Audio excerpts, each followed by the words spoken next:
습관 3. 소중한 것을 먼저 하라. 개인 관리의 원칙. 가장 중요한 일들이 별로 중요하지 않은 일들에 의해 좌우되어서는 안 된다. 괴테. 잠시 시간을 내어 다음에 2가지 질문에 대해 간단히 답해보라. 여기에서 당신이 하는 대답은 이제부터 볼 습관 3을 이해하는 데 매우 중요하다. 질문 1. 당신이 지금 하고 있지는 않지만 만일 규칙적으로 행할 경우 자신의 삶에 좋은 결과를 가져다 줄 수 있는 것이 한 가지 있다면 그것은 무엇인가? 질문 2.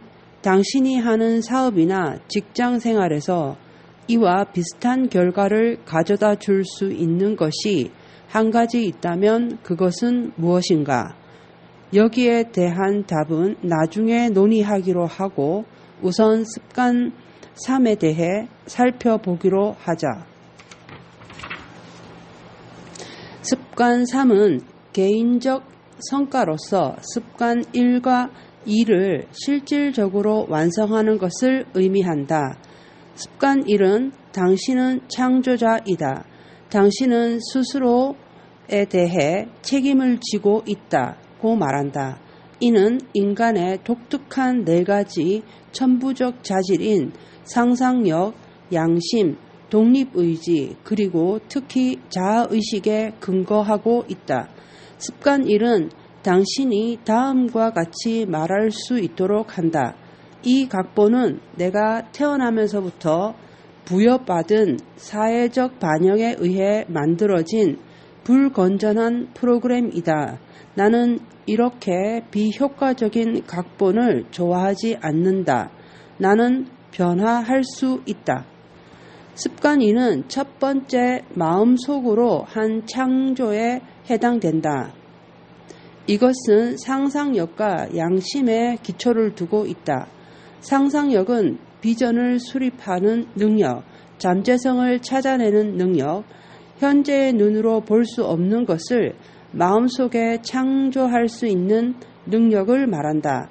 양심은 자신의 개성을 알아내는 능력, 즐겁고 기쁘게 목표 실현을 할 수 있는 개인적, 도덕적, 윤리적 지침을 알아내는 능력을 의미한다.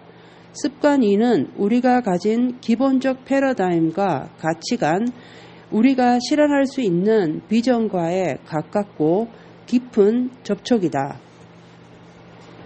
이에 비해 습관 3은 2번째 창조이며 실제적 창조이다. 습관 3은 습관 1과 습관 2의 완성이고 실현이며 2 습관으로부터 자연스럽게 파생되어 나오는 것이다. 습관 3은 원칙 중심적으로 되기 위한 독립의지의 실천으로 하루하루 그리고 매 순간의 행동을 지배한다. 습관 1과 2는 습관 3에 절대적으로 필요한 전제 조건이다. 우선 자신이 주도성의 본질을 미리 알고 개발하지 않고서는 원칙 중심적으로 될 수 없다. 자신의 패러다임을 파악하고 이것을 어떻게 전환시켜 원칙과 일치시키는지를 알지 못한다면 원칙 중심적으로 될 수 없다. 또 비전이 없다거나 자신만이 할 수 있는 공헌에 초점을 맞추지 않고서는 원칙 중심적으로 될 수 없다. 이러한 기초 위에서 습관 3에 입각하여 효과적인 자기관리를 하면서 하루하루 매 순간을 보내면 원칙 중심적으로 될 수 있다. 관리는 리더십과는 분명히 다르다는 사실을 기억하라. 리더십은 본질적으로 커다란 능력을 발휘하는 오른쪽 뇌의 활동이다. 이것은 기술 이상의 의미를 가지며 하나의 철학에 기초한다. 따라서 우리가 개인의 리더십이란 문제를 다룰 때에는 인생에 대해 궁극적인 질문을 던질 수밖에 없다. 일단 이러한 질문들을 하고 여기에 대해 어떤 해답을 얻었다면 자신의 해답과 일치하는 삶을 살기 위하여 스스로를 효과적으로 관리하여야 한다. 그런데 만일 올바른 밀림에 들어가지 못했다면 잘 관리한다는 능력 자체는 별 의미가 없다. 그러나 만약 올바른 밀림에 들어갔다면 관리야말로 현격한 차이를 낼 것이다. 이때의 관리 능력은 두 번째 창조의 질과 그 존재 유무까지도 결정한다. 관리란 문제를 분해하고 분석하고 순서를 정하고 구체적인 적용 방법을 다루고 시간의 제약 속에서 효과적으로 자기를 지배하기 위한 왼쪽 뇌의 활동이다. 효과적인 사람이 되기 위한 우리들의 신조는 다음과 같다. 오른쪽 뇌로 리드하고 왼쪽 뇌로 관리하라. 독립의지의 힘. 자아의식, 상상력, 양심에 더하여 우리가 가진 네 번째 첨부 능력인 독립의지야말로 효과적인 자기관리를 가능케 한다. 독립의지는 결정하고 선택하며 나아가 여기에 일치되도록 행동하는 능력이다. 독립의지는 다른 사람에 의해 영향을 받는 것이 아니라 자기가 주체가 되는 것이다. 또 이것은 우리가 다른 세 가지 첨부 능력을 통해 개발한 것을 주도적으로 실천하게 하는 능력이다. 인간의 의지는 놀라운 면을 가지고 있다. 인간의 의지는 절망적인 상황을 극복하고 수많은 기적을 일으켜 왔다. 헬런 켈러와 같은 사람은 독립의지의 가치와 위력을 극적으로 입증해주는 대표적인 사례이다. 독립의지를 효과적인 자기관리 면에서 살펴보면 극적이거나 가시적인 것이 아니며 성공을 일시에 성취하기 위해 일생에 꼭 한 번 사용하는 것도 아니다. 그러나 우리가 이 첨부 능력을 일상생활에서 활용하는 방법을 배우게 되면 대단한 위력을 발휘한다. 일상생활에서 자신의 독립의지를 얼마나 개발했는지는 성실성과 언행일치의 정도를 보면 알 수 있다. 성실함이란 본질적으로 자기 자신에게 부여하는 가치이다. 그것은 언행일치를 가능케 하는 자질이고 자신에게 약속을 하며 그 약속을 지키는 능력이다. 그것은 자신에 대한 존엄성이고 내적 성품 위주의 사고의 기초 가운데 일부이며 나아가 주도적 자기 발전의 핵심이 된다. 효과적 관리란 소중한 것을 먼저 하는 것이다. 리더십은 소중한 것이 무엇인가를 결정하는 것인데 비해 관리란 이 소중한 것들을 항상 우선적으로 실천하는 것이다. 즉, 관리란 가장 소중한 것을 실제로 수행해 갈 수 있는 자기 훈련 혹은 버릇들이기인 것이다. 버릇들이기란 말은 discipline은 문화생, disciple 또는 추종자라는 말에서 나왔다. 다시 말하면 철학에 대한 추종, 원칙에 대한 추종, 일련의 가치를 따르는 것, 중요한 목적을 따르는 것, 나아가 위대한 목표 또는 이것을 상징하는 사람에 대한 추종 등으로 이해할 수 있다. 만약 우리가 스스로에 대한 효과적인 관리자라면 버릇들이기는 자신의 마음먹기에 달려있다. 즉 이것은 독립의지에 달려있다. 이때 우리는 자기 자신의 중요한 가치관과 이것의 원천에 따르는 추종자이다.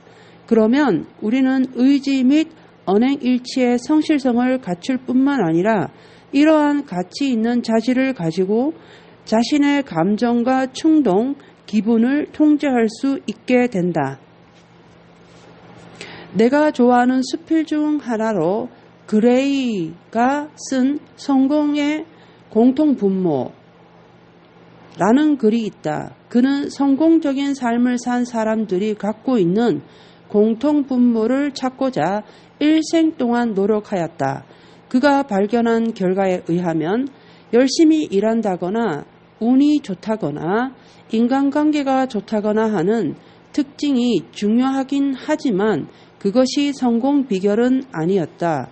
그 대신 다른 요인들보다 두드러지게 나타난 한 가지 성공 비결은 습관 3을 요약한 소중한 것을 먼저 행하는 것이었다. 나는 성공적인 인간은 실패자들이 싫어하는 일을 기꺼이 하는 습관을 가지고 있다. 그들도 그것이 좋아서 하는 것은 아니다.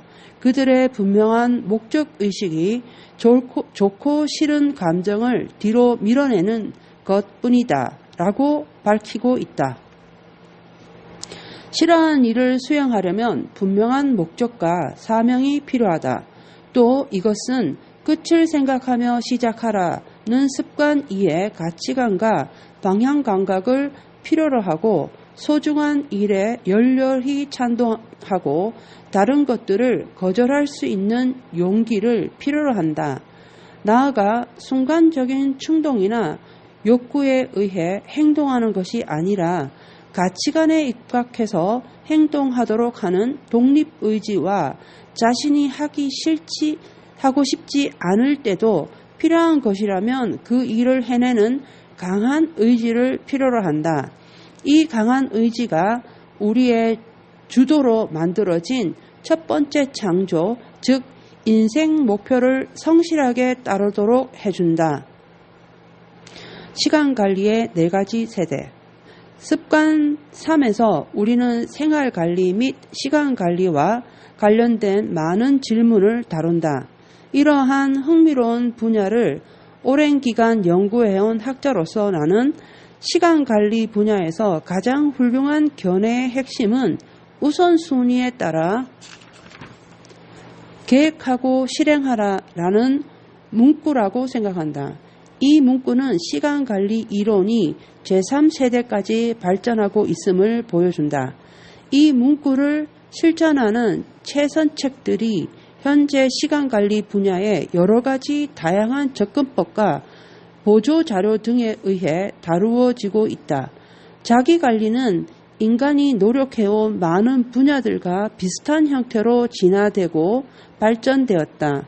역사상 주요한 혁명적 단계들, 즉 엘빈 토플러가 물결이라고 지칭한 것들은 단계별로 더 중요하고 새로운 차원으로 연결되었다. 예컨대 사회 발전을 살펴보면 농업혁명 다음에 산업혁명이 뒤따랐고 다시 정보혁명이 뒤따랐다. 이러한 혁명은 사회적, 개인적인 면에서 대약진을 가능케 하였다. 시간관리 분야에서도 각 세대는 이전 세대보다 더 발전되어 왔다.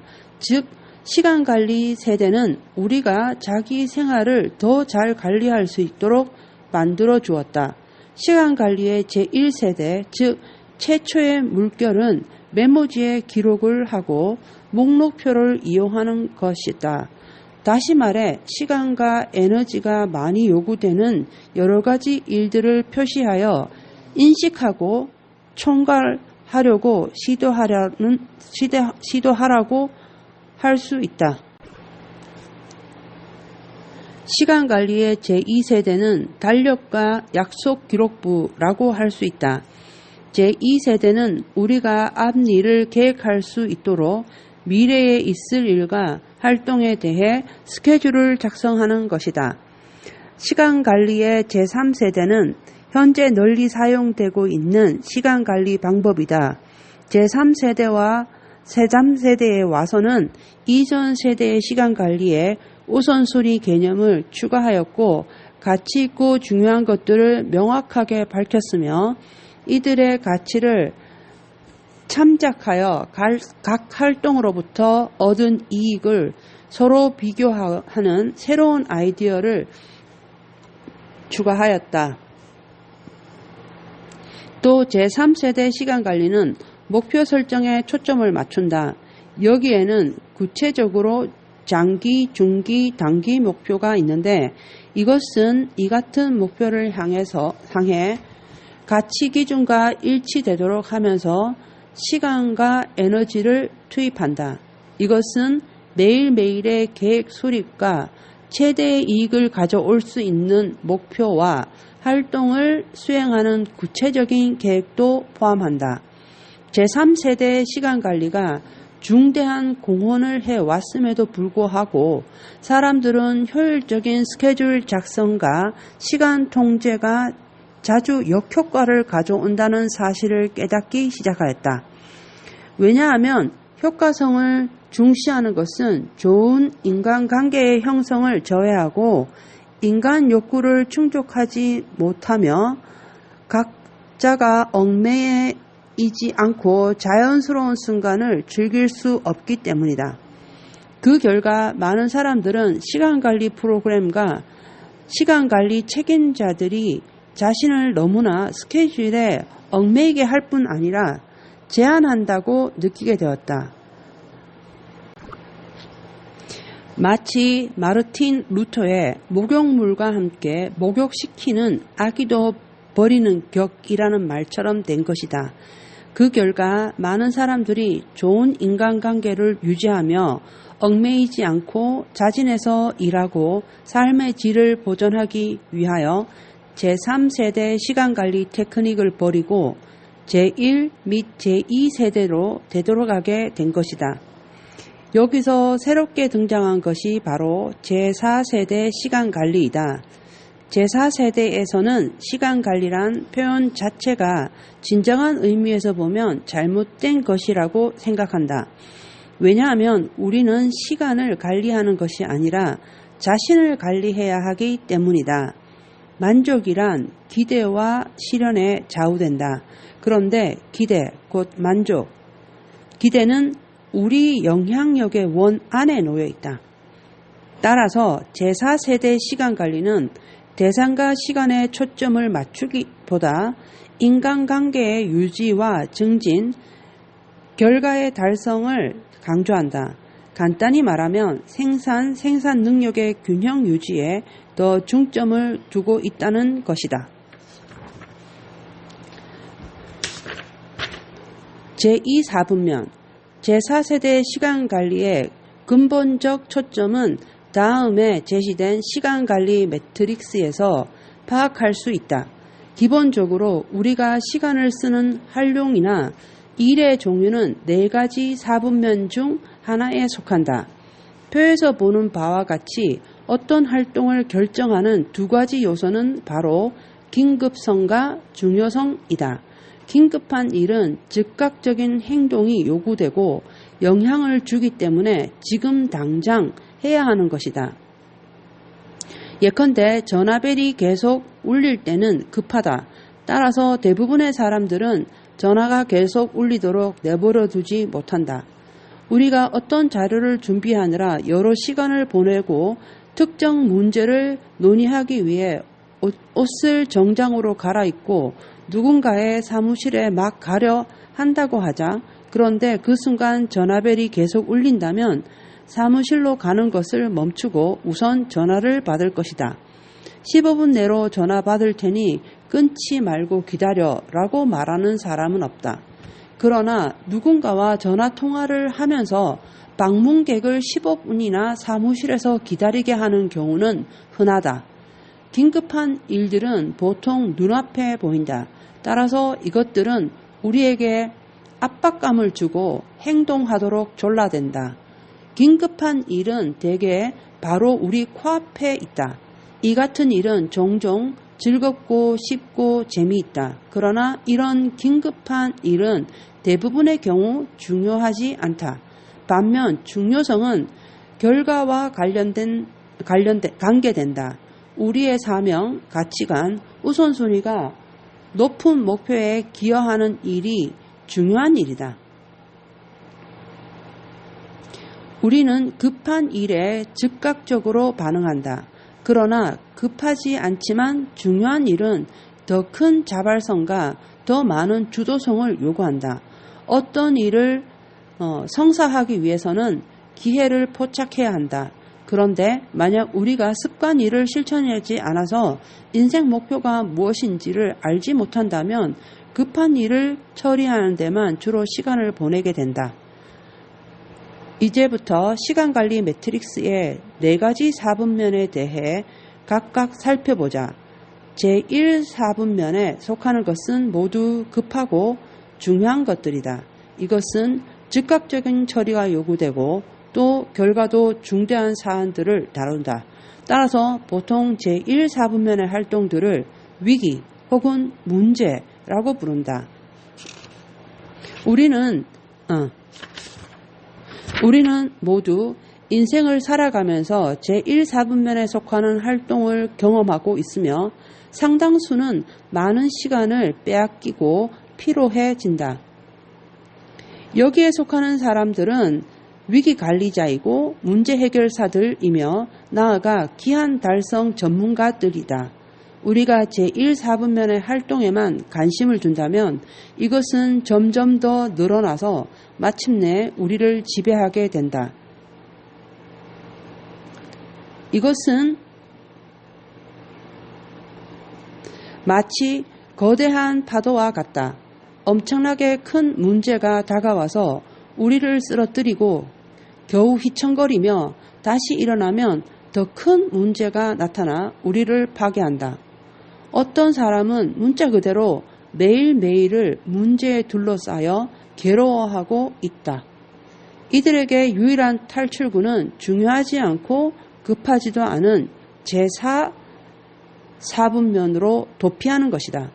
따라서 이러한 사람들이 활동하는 시간관리 매트릭스를 살펴보면 시간의 90%는 제1 4분면에 나머지 10%는 제4 4분면의 활동에 투입한다. 그리고 제2 4분면과 제3 4분면에 속하는 활동에는 거의 시간을 쓰지 않는다. 이것이 바로 위기 중심의 삶을 사는 사람의 시간관리 방법이다. 어떤 사람들은 제1 4분면에 속하는 일이라고 생각하지만 사실은 제3 4분면에 속하는 급하지만 중요하지 않은 일의 시간의 대부분을 투입한다. 이들은 대부분의 시간을 급한 일에 투입하면서 스스로 이 일이 중요하다고 생각한다. 그러나 자세히 살펴보면 이들이 이 같은 일을 급하다고 보는 이유는 종종 다른 사람이 설정하는 우선순위와 기대에 근거를 두고 있기 때문이다. 한편 자신의 시간을 거의 전적으로 제3 4분면과 제4 4분면에 해당하는 일로 보내는 사람은 근본적으로 책임감이 없는 사람이다. 성공적인 삶을 사는 사람은 제3 및 제4 4분면에 대한 시간 투입을 삼가한다. 여기에 속하는 일은 중요하지 않기 때문이다. 그 대신 제2 4분면에 속하는 일에 더 많은 시간을 투입함으로써 제1 4분면에 속하는 활동을 줄인다. 제2 4분면은 효과적인 자기관리의 심장부이다. 여기에는 급하지는 않으나 중요한 사안들이 포함된다. 예컨대 인간관계 구축, 자기사명서 작성, 장기 계획 수립, 신체적 운동, 예방적 정비, 사전 준비 등이 그것이다. 우리 모두는 이런 종류의 일들을 반드시 해야 하는 것은 알고 있으나 긴급하지 않기 때문에 하지 않는 경우가 많다. 피터 드러커의 말을 빌리면 성공적인 사람은 당면 문제 위주가 아니라 미래 기회 위주로 생각한다. 이들은 기회를 증가시키고 문제는 감소시킨다. 또 이들은 예방 위주로 생각한다. 이들도 역시 제1 4분면에 속하는 위기와 긴급 사태에 직면하지만 그 빈도는 상대적으로 낮다. 그러나 중요하지만 급하지 않은 제2 4분면에 속하고 매우 효과적인 능률과 자질 향상을 위한 각종 활동에 초점을 맞춤으로써 생산과 생산 능력 간의 균형을 유지한다. 시간관리 매트릭스를 염두에 두고 이제 잠시 시간을 내어 앞에서 제시했던 질문들에 대해 당신이 어떻게 대답했는가를 살펴보자. 대답은 어떤 사분면에 해당하는 활동인가? 중요한 것인가? 긴급한 것인가? 나는 당신이 대답한 것들이 제2사분면에 속하기를 바란다. 이것들은 매우 중요하지만 급하지는 않다. 그리고 급하지 않기 때문에 그것들을 실행하지 않는다. 이제 다시 이 질문의 본질을 살펴보자. 만약 당신이 규칙적으로 행할 경우 삶에 놀랍도록 긍정적인 변화를 가져다 줄 수 있는 개인 생활과 직장 생활에서 할 수 있는 한 가지 행동은 무엇인가? 바로 제2사분면의 활동들에 그 답이 있다. 이러한 일을 할 때 우리의 효과성은 엄청나게 커진다. 나는 이와 비슷한 질문을 쇼핑센터 관리자들에게 한 적이 있다. 여러분이 직장에서 하는 일 중에서 여러분의 직장생활 자체를 틀림없이 좋은 결과로 이끌어줄 어떤 한 가지가 있을 겁니다. 그 한 가지 일은 무엇입니까? 그들이 만장일치로 한 대답은 쇼핑센터 내 임차인들과의 인간관계를 개선하는 일이었다. 이것이야말로 제2사분면에 속하는 활동을 지적한 것이었다. 우리는 쇼핑센터 관리자들이 이러한 활동을 위해 투입하는 시간을 분석해 보았다. 그런데 여기에 투입하는 시간이 차지하는 비율은 전체 근무 시간의 5% 이하였다. 물론 그들에게는 그만한 이유가 있었다. 즉, 이들은 해결해야 할 문제들이 너무 많았다. 이들은 보고서를 작성해야 하고 회의에 참석해야 하고 서신 해답을 해야 하고 전화를 해야 하고 불쑥불쑥 해대는 동료들의 인사나 질문에 응해 주어야 했다. 이들은 제1사분면의 활동에 너무나 지쳐 있었다. 임차인들을 위해서 매우 적은 시간을 보냈으며 그 시간조차도 화기애애하거나 좋은 일이 아니었다. 이들이 임차인들을 만나는 유일한 때는 그들과 체결한 계약 조건을 집행하고자 할 때였다. 즉, 임대료를 받는다든지 광고비나 쇼핑센터 지침에 어긋나는 관행을 지적한다든지 기타 이와 비슷한 행위를 하기 위한 것이었다. 임차인들은 사업이 잘 되기는커녕 불경기에서 살아남기 위해 허덕이고 있는 상황이었다. 그들은 직원 채용 문제, 비용 문제, 재고 문제 등 수도 없는 문제들을 가지고 있었다. 그들 대부분은 경영관리 교육을 받은 적이 한 번도 없었다. 몇몇은 훌륭한 상인이었지만 그래도 도움이 필요했다. 점포를 임차한 사람들은 쇼핑센터 소유주와 만나기 싫어했다.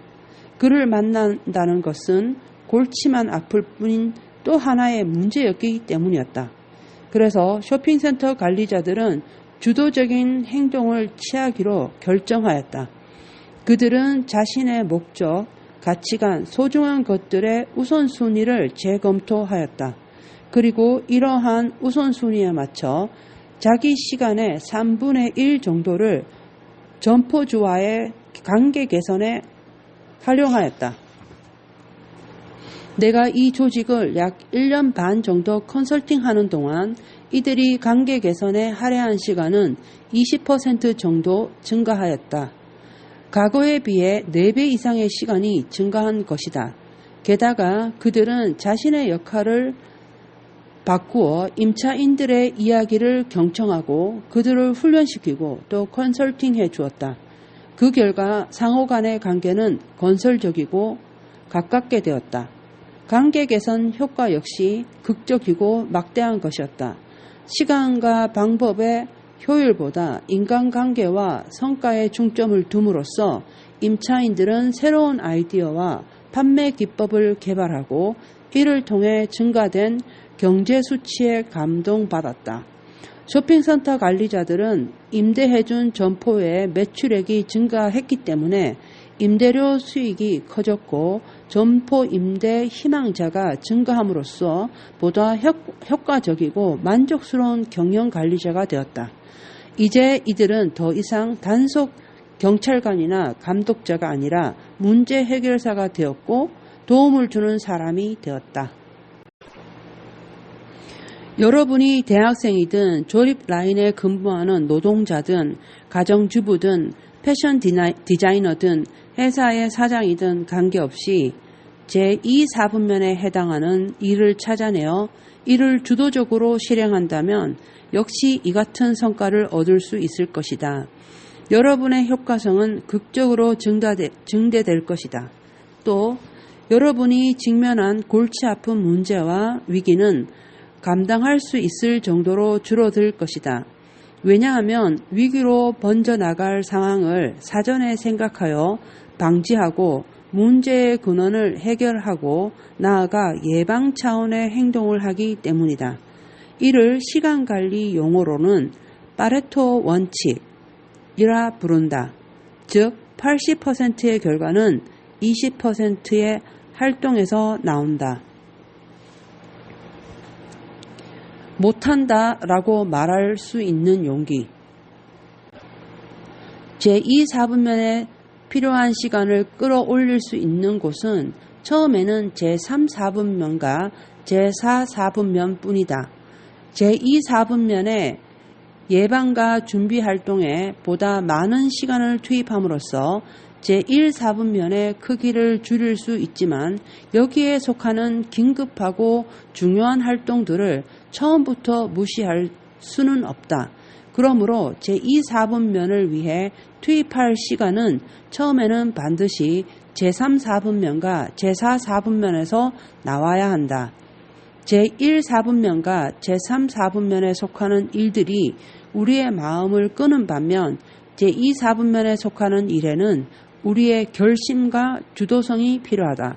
따라서 이처럼 중요하고 우선순위가 높은 제2사분면에 속하는 활동에 대해 하겠다라고 답하기 위해서는 때로 긴급하게 보이는 다른 활동에 대해서 못한다라고 할 수 있어야 한다. 얼마 전 나의 아내는 지역사회 활동을 하는 어떤 위원회에서 위원장으로 일하도록 요청받은 적이 있다.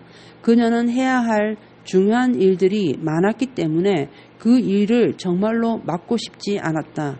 그러나 그녀는 은근한 압력 때문에 거절하지 못하고 마침내 그 일을 맡겠다고 수락하였다.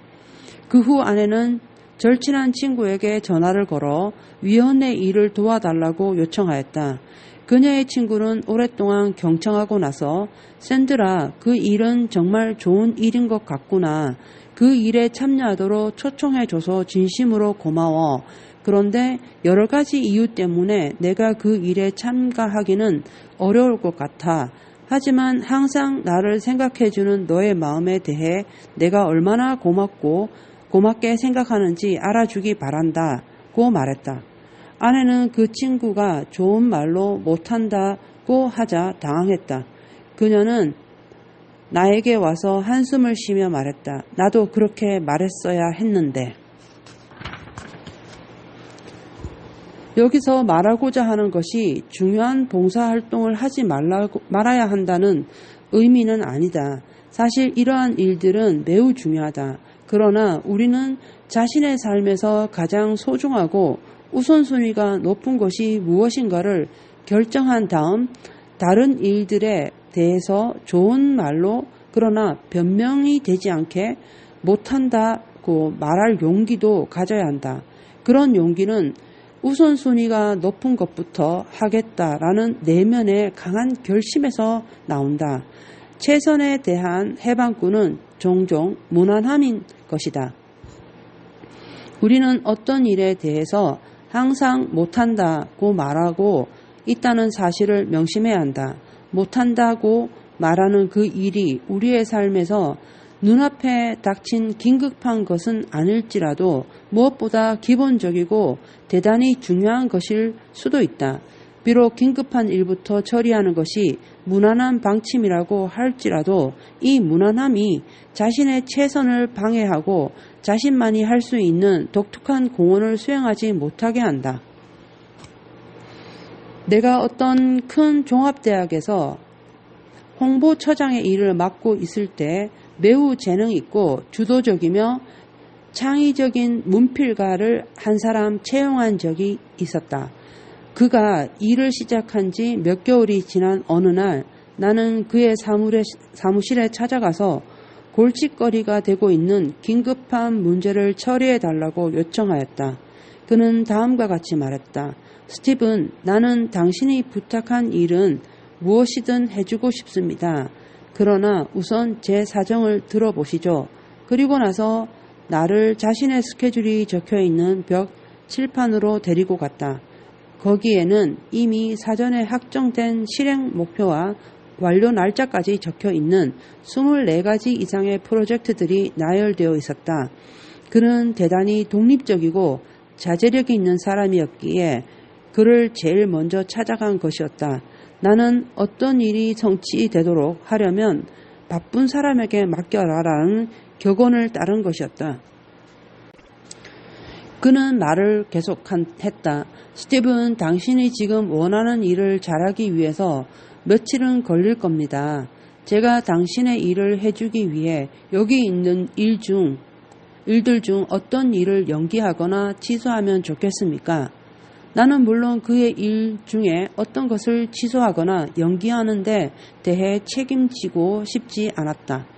또 내가 처한 위기상황을 해소하기 위해 스태프 중 가장 유능한 사람의 업무를 방해하고 싶지도 않았다. 사실 그 문제는 긴급하기는 했지만 중요한 것은 아니었다. 그래서 나는 다른 사람을 찾아서 그에게 이 일을 맡겼다. 우리는 하루에 수도 없이 하겠다 혹은 못한다 라는 대답을 한다. 이때 올바른 원칙을 생활 중심으로 삼고 자기 사명서에 초점을 두면 이러한 대답을 효과적으로 할 수 있는 지혜를 얻을 수 있다. 나는 다양한 집단을 대상으로 교육을 할 때 효과적인 시간 관리와 생활 관리의 핵심은 삶에서 소중한 것들의 우선순위를 균형 있게 설정하고 이에 따라 실천하는 것이라고 설명한다. 그리고 나서 나는 다음에 질문을 던진다. 만약 당신들이 다음에 3가지 능력 중 가장 부족한 것이 있다면 그것은 어떤 것인가? 1. 우선순위 결정 능력. 2. 우선순위에 따라 준비하고 계획하는 능력. 3. 우선순위의 실행 계획을 수행하는 실천력과 자제력. 대부분의 사람들은 자신의 실천력과 자제력이 부족하다고 말한다. 그러나 깊이 분석해보면 그런 것 같지는 않다. 근본적인 문제는 자기가 만든 삶의 우선순위가 마음과 정신 속에 깊이 뿌리내리지 못한 데 있다. 즉, 진정한 의미에서 습관 1을 내면화하지 않은 것이다. 많은 사람들이 제2사분면에 속하는 활동들이 생활에 필수적이라고 믿는지 여부에는 차이가 있지만 이 활동들이 갖는 가치는 인정하고 있다. 그래서 사람들은 제2사분면의 활동들을 우선적으로 해보려고 시도하면서 결심과 자제력만을 믿고 이를 자신의 생활에서 실천해보고자 한다. 그러나 만일 사람들에게 중심적인 원칙과 자기 사명서가 없다면 이러한 시도를 실천하는 데 필요한 근본 바탕이 없는 것과 마찬가지이다. 이는 마치 밑바탕의 뿌리에 해당되는 태도와 행동을 규제하는 기본적인 패러다임은 그대로 두고 나뭇잎에 해당되는 자기 절제의 태도와 행동만 다루는 셈이다. 제2사분면에 초점을 두는 삶은 원칙 중심에서 나오는 하나의 패러다임이다. 만약 배우자, 금전, 친구, 쾌락, 그리고 기타 본질적이지 않은 외적 요소에 중심을 둔다면 자신의 삶이 외부 세력에 의해 영향을 받기 때문에 제1, 4분면이나 제3, 4분면으로 되돌아가게 된다. 또 자신에게 중심을 두는 경우에도 일순간의 이기적인 충동에 영향을 받아 결국 제1, 4분면과 제3, 4분면으로 되돌아가게 된다. 결국 독립의지만 가지고는 생활 중심의 영향력을 극복할 정도로 효과적인 자기 자제를 할 수 없다. 건축학에서 쓰는 격언을 빌려보자. 기능은 모양에 우선한다. 이와 마찬가지로 리더십은 관리에 우선한다. 시간을 사용하는 방법은 시간의 중요성을 어떻게 보는가와 삶의 우선순위를 실제 어떻게 생각하느냐에 따라 달라진다. 만약 삶의 우선순위가 원칙 중심과 자기 사명서에 입각한 것이라면, 또 이것이 마음속에 깊이 뿌리내리고 있다면 우리는 제2, 4분면의 활동들이야말로 시간을 투입하기에 너무나 당연하고 훌륭한 것들임을 인식하게 될 것이다. 만일 마음속에 우선순위가 높은 것부터 하겠다라는 강한 결심이 서 있지 않다면 제3, 4분면에 속하는 인기 있는 일과 제4, 4분면에 속하는 즐거움을 추구하는 일에 못한다라고 대답하는 것은 거의 불가능하다.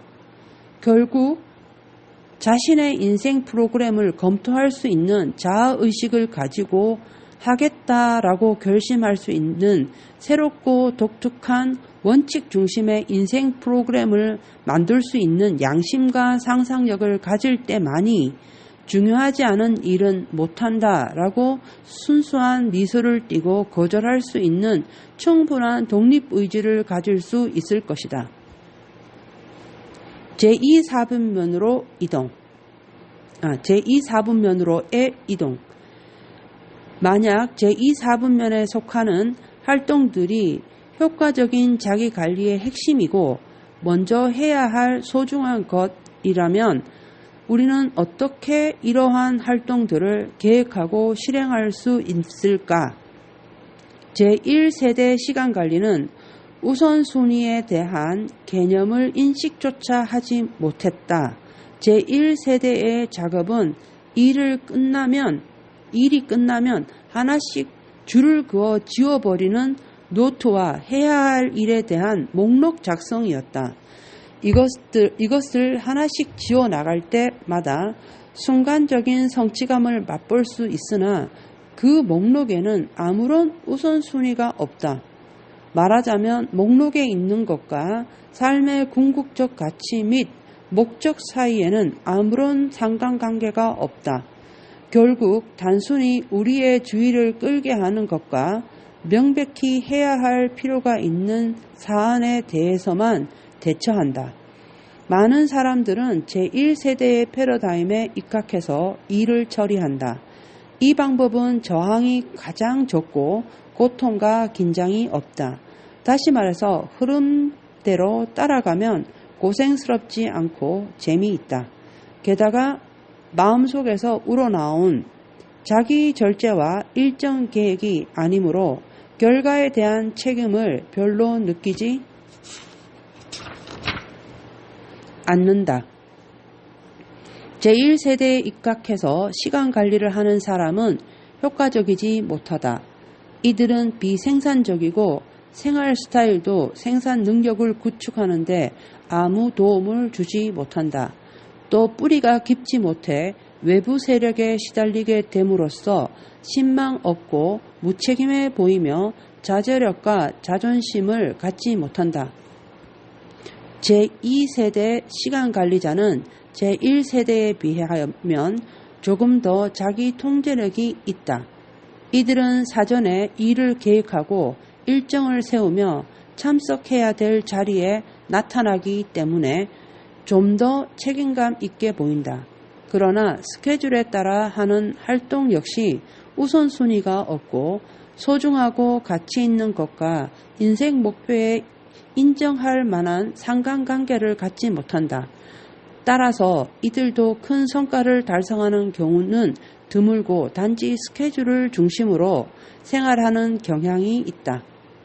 제3세대 시간관리는 크게 진전하여 한 단계 더 나아간 것이다. 이에 입각하여 시간관리를 하는 사람은 가치 기준을 명확히 하고 목표를 설정한다. 이들은 매일을 계획하고 자신이 하는 활동에 대해 그날의 우선순위를 설정한다. 이미 언급했듯이 제3세대가 오늘날 활용되고 있는 시간관리 기법이다. 그런데 이것조차 몇 가지 결정적 한계점을 가지고 있다. 첫째, 이것은 비전을 제한한다. 하루를 기준으로 한 계획 수립은 넓은 관점에서만 볼 수 있는 소중한 것들을 놓칠 수 있기 때문이다. 당일 계획 수립이란 말은 오늘 긴급한 것, 즉 오늘에 초점을 맞춘 것이다. 둘째, 제3세대에 입각한 우선순위 설정 방식은 활동의 순서를 제시해 주기이긴 하지만 활동 자체가 근본적으로 중요한 것인지에 대해서는 질문을 제기하지 않는다. 나아가 이것은 원칙, 개인적 사명, 역할, 그리고 목표를 고려해서 활동을 계획하는 것도 아니다. 제3세대의 당일 계획 수립은 근본적으로 제1사분면과 제3사분면의 급한 문제들과 그날 발생하는 위기를 우선적으로 처리하는 시간관리 방식이다. 마지막으로 제3세대 시간관리는 여러 가지 역할을 균형 있게 관리해 줄 준비가 되어 있지 않다. 이것은 현실성을 결여하고 있다. 다시 말해서 하루 계획을 수립할 때 너무 무리하게 계획함으로써 좌절감을 맛보게 되고 때로 계획 자체를 포기하며 제4사분면으로 도피하게 된다. 게다가 이 같은 실적 위주의 시간관리는 좋은 인간관계를 구축하기보다 이를 약화시키는 경향이 있다. 지금까지 살펴본 세 가지 세대의 시간관리는 어느 정도까지는 시간관리 도구로서의 가치를 가진다. 그러나 그중 어느 것도 우리에게 원칙 중심적인 즉 제2사분면에 입각하여 생활할 수 있게 해주지는 못한다. 제1세대의 메모 수첩과 해야 할 일, 목록은 그것을 잊지 않도록 상기해 주는 역할만 할 따름이다. 제2세대의 약속 수첩과 달력은 우리가 약속 시간에 약속 장소에 갈 수 있도록 미래의 약속과 언지를 기록할 뿐이다. 또한 제3세대의 시간관리조차도 그렇게 많은 종류의 시간관리 수첩과 보조자료가 있음에도 불구하고 주로 제1사분면 및 제3사분면의 활동을 우선적으로 실행하고 계획 수립하는 데만 도움을 준다. 시간관리를 가르치는 많은 트레이너와 컨설턴트들이 제2사분면에 속하는 활동의 가치를 인정하고 있지만 제3세대에 속하는 시간관리 책자와 자료들은 제2사분면의 활동을 계획하고 실행하는 데 도움을 주지 못하고 있다. 시간관리의 각 세대가 이전에 선행한 시간관리 세대를 바탕으로 하여 발전된 것과 같이 제4세대도 앞에 세 가지 세대가 가진 모든 장점과 일부 도구들을 기본적인 토대로 하고 있다. 그러나 원칙 중심적으로 되기 위해 또 진정 가장 소중한 것을 중심으로 시간관리를 하기 위해 새로운 차원이 추가적으로 필요하다. 여기서 새로운 차원이란 우리가 제2사분면의 활동 위주로 생활할 수 있도록 해줄 패러다임과 실행 방법을 의미한다. 제2사분면의 도구 제2사분면을 중심으로 시간을 관리하는 목적은 우리가 인생을 효과적으로 관리하는 데 있다. 즉 건전한 원칙과 자기 사명서를 따르면서 중요한 일에 초점을 맞추고 생산과 생산 능력을 동시에 증가시켜 균형을 유지하는 것이다. 이것은 분명히 제3, 4분면과 제4, 4분면의 하찮은 일들에 둘러싸여 있는 사람들에게는 거창하고 야심적인 목표가 될 것이다. 그러나 이 목표를 달성하기만 하면 개인의 효과성에 엄청난 영향을 미칠 것이다. 제2, 4분면을 중심으로 시간을 관리할 수 있는 도구는 다음 6가지의 중요한 기준을 충족해야 한다. 일치성. 일치성은 비전과 사명, 역할과 목표, 우선순위와 계획, 욕망과 자기절제 사이의 조화, 통일, 통합이다. 따라서 우리의 시간관리 수첩에는 반드시 반복하여 참조할 수 있는 자기사명서를 기록할 장소가 있어야 한다.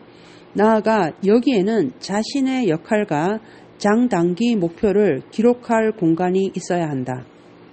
균형 유지. 시간관리 도구는 생활에서 균형을 유지하고 여러 가지 역할을 확인하고 나아가 이것을 잊어버리지 않도록 도와주는 것이어야 한다. 이를 통해 우리는 주요 영역인 건강, 가정, 직장 업무, 그리고 자기 개발 등을 망각하지 않게 된다. 대부분의 사람들은 한 분야에서의 성공이 다른 분야에서의 실패를 보상할 수 있는 것처럼 생각한다. 정말 그러한가? 어떤 분야에서의 제한된 기간 동안 가능할지 모른다. 그러나 당신이 가진 직업에서의 성공이 파괴된 결혼생활과 나빠진 건강, 인격적 약점을 보상할 수 있는가? 진정으로 효과적인 사람이 되기 위해서는 균형 유지가 필요하기 때문에 시간관리 도구도 우리가 균형을 만들어내고 유지하는 것을 도와주는 것이어야 한다. 제2, 4분면 위주. 우리는 자신에게 용기를 북돋아주고 의욕을 자극하며 제2, 4분면의 활동에 입각해 시간을 보내도록 도와주는 도구가 필요하다. 이것은 위기만을 우선적으로 해결하는 것이 아닌 위기를 예방하는 활동이다. 이러한 활동을 위해서는 일주일을 단위로 생활계획을 조직하는 것이 최선이다. 물론 하루를 단위로 우선순위를 정하여 융통성 있게 조정할 수도 있으나 기본적으로는 주 단위로 계획하여야 한다. 일주일 단위로 계획을 수립하면 하루 단위로 하는 것보다 앞뒤 연결과 균형 유지가 더 좋아진다. 세계적으로도 이미 일주일을 이상적인 시간 단위로 인정하는 것 같다. 실제로 사업, 교육, 기타 사회에서의 일어나는 많은 일들이 일주일이라는 틀 속에서 운영된다. 또 이것은 집중적인 시간과 에너지를 투입해야 하는 날과 휴식과 영감을 얻기 위해 필요한 날로 구성되어 있다. 유대교나 기독교인들의 기본 윤리는 안식일을 준수하는 것으로 일주일 중 하루를 영적인 목적으로 사용한다. 대부분의 사람들은 일주일을 단위로 생활한다. 그러나 제3세대에 속하는 대부분의 시간 계획 도구들은 하루 중심의 계획 수립에 주어진 것들이다.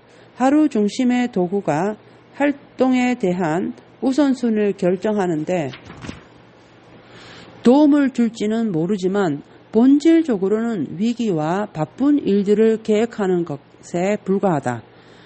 문제의 핵심은 스케줄상에 있는 것이 아닌 소중하게 생각하는 것 중에서 우선순위를 매기고 일정을 계획하는 것이다. 이것은 일주일이라는 시간 단위로 가장 훌륭히 달성될 수 있다. 사람 위주. 단지 일정만 다루는 것이 아닌 사람을 위주로 하는 시간관리 도구가 필요하다. 시간만을 다룰 때는 효율성을 생각하게 되지만 원칙 중심적인 사람이 다른 사람을 다룰 때는 효과성을 생각해야 된다. 제2, 4분면의 원칙 중심적인 생활은 일정을 강요하는 것보다 인간관계를 더 중요하게 생각한다. 시간관리 도구는 우리가 일정대로 일을 진행하지 못할 때 죄의식을 갖기보다는 그 진행을 촉진해주는 인간관계의 중요한 가치를 반영해야 한다. 융통성, 시간관리 도구는 우리의 하인이 되어야 하며 주인이 되어서는 안 된다. 또 우리를 위해서 존재하기 때문에 우리의 스타일, 필요성, 특수한 사정에 따라 조정할 수 있는 융통성이 있어야 한다. 휴대 가능성, 시간관리 도구는 휴대 가능하여 항상 가지고 다닐 수 있어야 한다. 버스를 타고 있는 동안에도 자기 사명서를 검토할 수 있고 이미 수립한 것과 새롭게 떠오른 아이디어의 가치를 비교 검토할 수 있어야 한다. 시간관리 수첩이 휴대 가능하면 우리는 중요한 정보를 항상 가지고 다니면서 언제나 정보에 접근할 수 있다. 제2사분면이야말로 효과적인 자기관리의 핵심이기 때문에 제2사분면으로 이동하려면 시간관리 도구가 필요하다. 필자가 개발한 제4세대에 속하는 시간관리 도구는 앞에서 나열한 기준에 따라 특별하게 설계되었다. 그러나 제3세대에 속하는 상당수의 우수한 시간관리 도구들도 쉽게 조정해서 사용할 수 있다. 말하자면 이 같은 시간관리 도구들이 갖는 원칙은 건전하기 때문에 활용 방안이나 적용 방법도 각 개인의 필요에 따라 적절히 조정할 수 있다. 제2사분면의 자기관리자.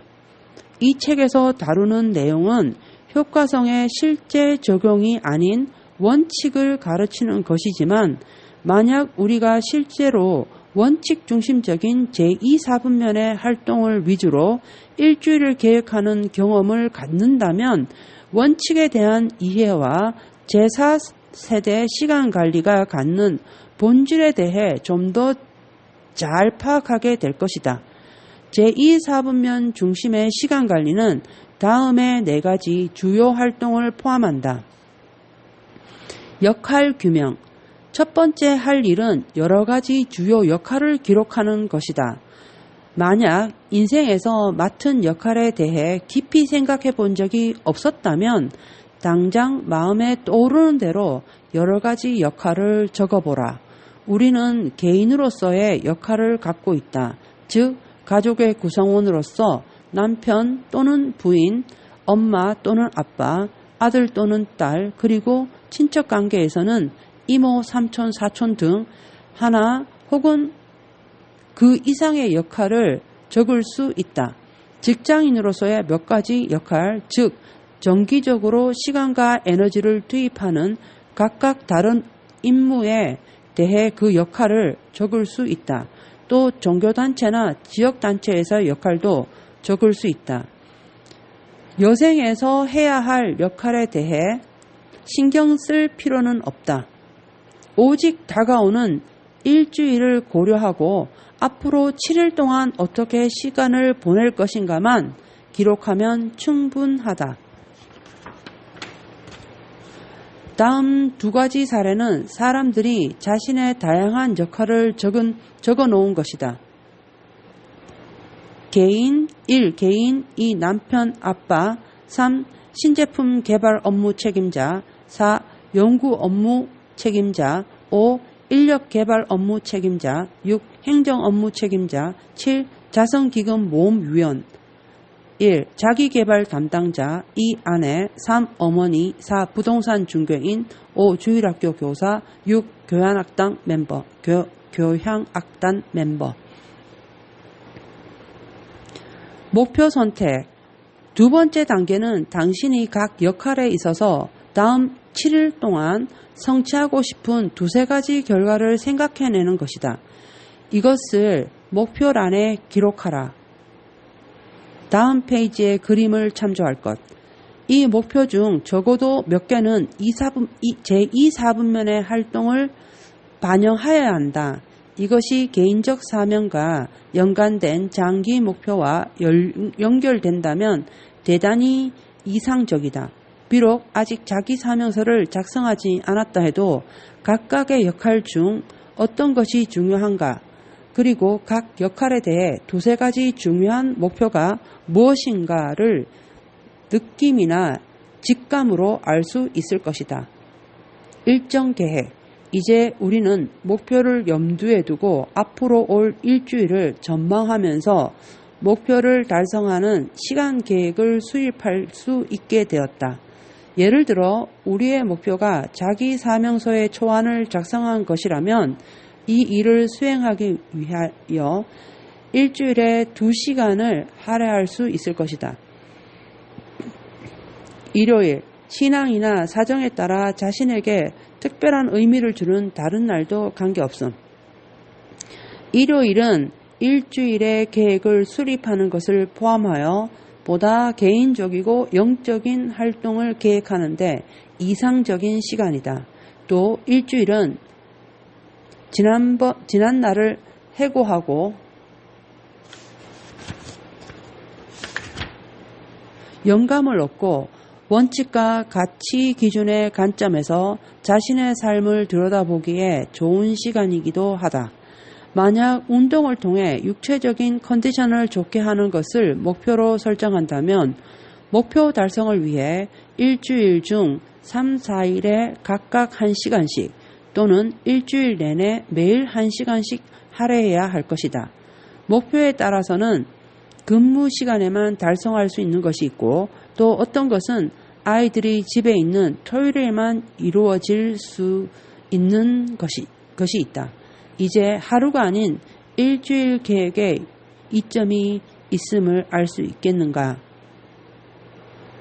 역할 규명과 목표 수립이 이루어지고 나면 각각의 목표를 수행할 요일과 시간을 결정하고 그날의 주요 활동란이나 약속 및 실천사항란에 옮겨 써서 계획 수립을 할 수 있다. 또 이전에 약속했던 일들을 연간 달력이나 월간 달력에서 확인한 다음 약속이 목표와 어떤 맥락에서 중요성을 갖는지 평가하고 이를 스케줄에 포함할 것인지 취소할 것인지를 결정할 수 있다. 이제 다음에 주간 계획표에서 대부분 제2, 4분면에 속하는 19가지의 중요한 목표가 각각 어떻게 스케줄로 나뉘고 구체적 실행 계획으로 옮겨지는지를 살펴보자. 좌측 하단에 있는 끊임없이 세신하라 란을 살펴보라. 이것은 습관 7에서 설명할 제2, 4분면을 새롭게 재활성화하는 4가지 차원 각각에 대한 계획을 써놓은 난이다. 일주일 동안 19가지의 중요한 목표들을 수행하기 위한 시간을 할애한 것 외에 계획표상에 계획하지 않고 비어있는 공간이 있다는 사실에 주목하라. 제2, 4분면에 입각한 주간 계획 수립은 우리로 하여금 중요한 일부터 먼저 하도록 해줄 뿐만 아니라 예상치 못한 일들에 대비하고 다른 사람과의 인간관계 및 교제를 원활히 하며 얽매이지 않고 자연스러운 순간들을 충분히 즐길 수 있게 한다. 나아가 자신이 필요하면 약속 시간을 조정할 수 있도록 계획의 자유로운 이동과 융통성을 허용한다. 이를 통해 우리는 한 주 단위로 생활의 핵심 목표를 주도적으로 계획할 수 있다. 매일의 적용.